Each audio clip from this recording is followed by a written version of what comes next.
Okay, folks, gonna let you know right off the bat, this is probably gonna piss a whole bunch of people off. But guess what? Yeah. Yeah. Anyway, y'all see the title. Now, I'll preface this. I am not going to play this entire 25-minute puff piece from the BBC Africa. I am not.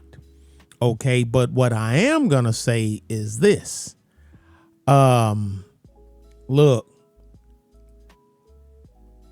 how did you get there? Okay, I mean, think about it. If you think that a place they're a Nazi stronghold and they full of Nazis and they bad people and this, that, and other, and you still decide that that's a better place to be than your home nation, you shouldn't be complaining about nothing. Well, I have the right to complain. You sure do at home. Go home. And I didn't watch the whole thing. We're going to stop about the 8-minute mark. And then there's some people, well, and they got this giving a little chance and whatnot. What do we want to go home? When do we want to go? Now. Okay, know what I will be saying? I'd be saying it to them in Ukrainian. How the F did you get here? We didn't come to Africa and pick you up and drag you here. You're here under your own accord, legally or illegally. Well, I'm here to teach. Okay, you're here. Then you came here. I'm here. I'm a labor guy doing okay. Whether you're here legally or illegally, you are here on your own accord. We did not come to the continent of Africa. We didn't go to Nairobi. We didn't go to Nigeria. We didn't go to Uganda, Cameroon, or the Republic of the goddamn Congo and snatch you up and drag you up here. And some of these people, under their own admittance, been in Ukraine for 14, 15, 17, 20 years. But saying, this ain't my war. Okay, this is cool. It's not your war. Well, because I gotta interrupt the BBC part, because if not, I've been and got clapped. So let's go ahead and get this crap eating show on the road.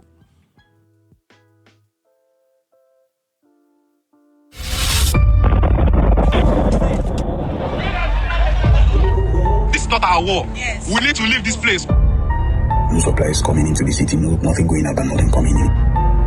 Africans caught up in the horror of the war in Ukraine. We are students, we are not fighters. This is not. Now, don't take this as I'm saying that I think anybody should get hurt or worse because they're there. What I'm saying is, don't go out of your way to get on my bus. And then when the bus leave the terminal, you want to complain about how I'm driving it or the condiments or the luxuries on the bus.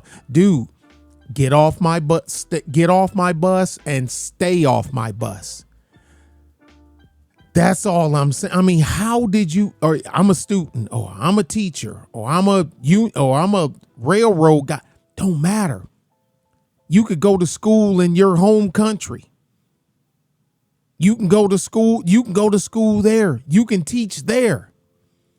The world, stop. It's like they want the world to cater to them because they made a decision, a personal decision for whatever reason that's been turned upside down. Our war is not our fight. We want to go. We want to go. As they flee, many will be treated as second-class citizens. We are not allowing any black people to enter inside the gates.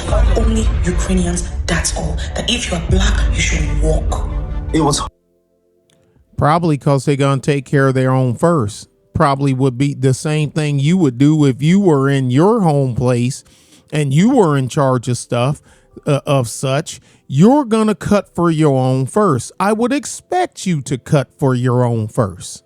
I would actually expect it because I know what I would do if it was on this side of the pond And I got to get out Americans first, and everybody. I ain't saying I'm gonna leave you. I'm just saying I'm gonna get out I'm gonna get out my folks first. Just saying. Horrible. It was uncalled for. It was deeply inhumane.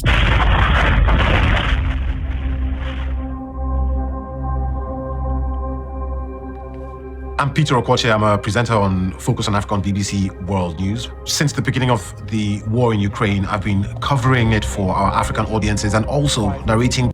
I've been watching this guy here for years, and in all honesty, I've been watching him for years. The experiences of Africans who've been caught up in that conflict. I needed to go there and talk to these people myself, touch flesh with them, and make sure that their stories, their voices were heard as well. Shashamel is a 30-minute drive from Madika. It's one of the big towns in this region. In all the chaos that was unfolding in front of my eyes, People, a lot of Africans here. I wanted to find out who are the Africans who got caught up in this conflict. You don't know where the bomb was coming from, or the rocket is coming from here or there. So there was like chaos total. The city is encircled by the Russian army. We cannot pass, we cannot go anywhere. So we are begging for help. What do we want? We want to go! What do we want? We want to go! But will they make it out? We don't have light. We don't have water, we don't have light. And now our telephone will be low. The battery will be low. Please help us.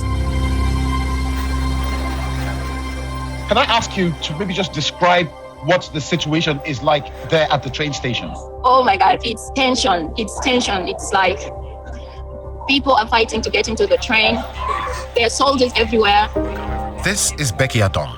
I speak to her while she, her husband, and 2 young children are waiting in Kyiv, Ukraine's capital, hoping to get a train out of the country.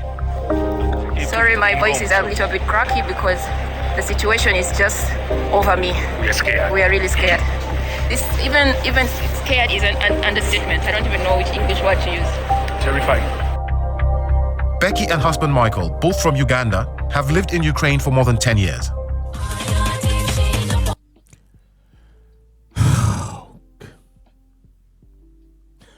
More than 10. Okay.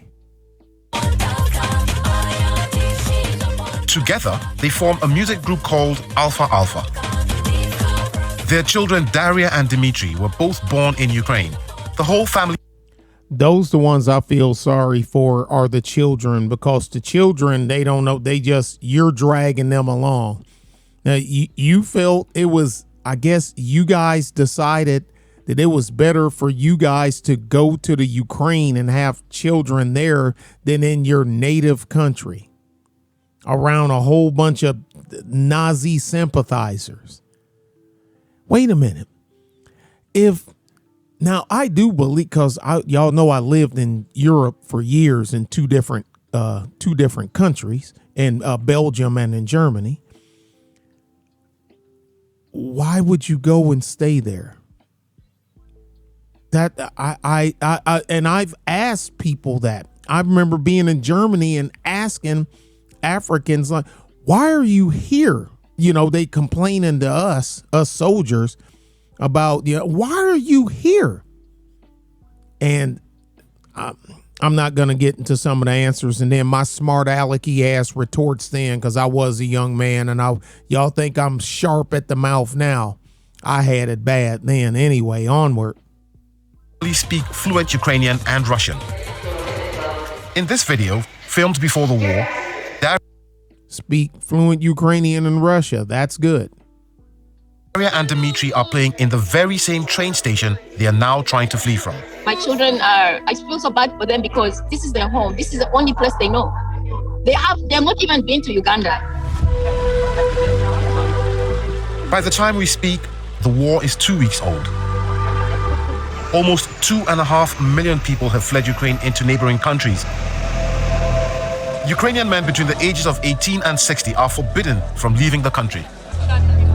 Families are split as women and children are trying to get to safety. 18 to 60, I can understand the 18, but the 60, hey, it's their country, it's their rules, right?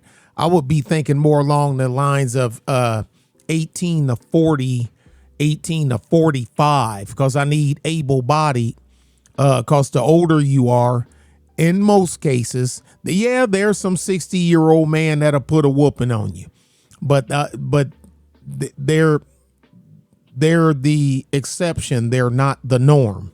So, yeah. But hey, like I said again, it's their country, it's their rules.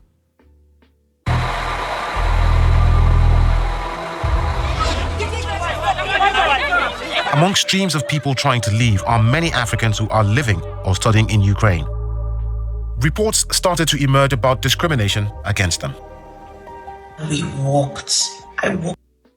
Oh, and I forgot. Y'all remember when I done the just touched on this during the Ukraine and the Crimea video that I done, where the Ukraine was saying how many Africans were in the Ukraine illegally, even before the war started. That for whatever reason or not. But anyway, I'm not saying these people are illegal. I just figure I'd throw that in. Now, we have a giant illegal immigrant. I'm quite sure Ukraine's illegal problem ain't as big as ours due to the fact that it's Ukraine, but you know what I mean. For 12 good hours, and it's not an exaggeration. Jessica Orakbo is a Nigerian medical student who was based in Western Ukraine. After spending a night in a makeshift shelter on her way to the Polish border, she says she was stopped from boarding a bus. I even lied that I was pregnant. They didn't care. I was begging. The official literally looked me in my eye and said in his language, only. Where's your husband? Where's your husband at to provide, whether y'all can get out as a couple or not, to provide you shelter? You know what I mean by shelter, physical shelter. Because you'd be hard pressed to run up on my wife, you know, and she and I together. Well, if we going down as a team. Where's your husband? Only Ukrainians, that's all. That if you are black, you should walk. If we went on social media, everybody was talking about how Africans were being treated in Ukraine as they fled this conflict. Man, these people left without taking the blacks. Man. None of the blacks, man. Everybody there that's waiting wasn't black. But like I said, again, I guess that's that special treat. You know, I'm in your country and I want you to treat me special. I ain't going to say it because that's tainting the story and I'm not going to do it. We are not allowing any black people to enter inside the place. We are all here. It's only Ukrainians that they are allowing in. And this is sad to me. It's sad. But it's not up to me to say what's right or wrong. You knew what you were getting in. I mean, you went there on your own accord. You know, don't go 3,000 miles to go to a restaurant and then complain that the soup is cold. Even the ones with kids. Bad analogy. They're not allowing them. Dr. Awofa Gogo Abite is a Nigerian surgeon and university lecturer who lived in Ukraine for almost 14 years. He filmed his escape. I love you. 14 years. Ukraine. I love Ukraine. Ukraine has contributed to a significant part of my future. It's a quite difficult part of the world to integrate for people like coming from Africa. But of course, I give the country benefit of doubt that it's a young country and doesn't have that long history of diversity. Dr. Awofa was in Kyiv when the Russians invaded. On the third day, the bombardments increased drastically, and I knew I had to leave. Our nightmare started in front of the border, where authorities were very cold. They didn't answer to anyone. And I have to be fair, actually, they did not answer to their own people. And if they don't answer to their own people, you can expect worse to us. Dr. Awofa arrived alongside other Africans at the Ukraine border with Poland at 4 p.m. We barely moved an inch till midnight, and Ukrainians just kept moving. They kept moving. When some people tried to complain, they said, well, we're allowing just women and kids to pass. But if you say women, there are black women here as well. There are women. Why aren't you letting them pass? The temperature was freezing and there was no shelter. It was so cold, Dr. Awofa says, the water in his bottle froze. So at the end of the day, we were the last. If you can see in the footage I sent, we were the last people for over 18 hours who were let to pass. It was hard. It was uncalled for. It was deeply inhumane. Becky, Michael, and their children also made the journey from their home in Kharkiv to the Polish border in the early days of the war. When you get close, you're either pushed back or you're told to come back the next day.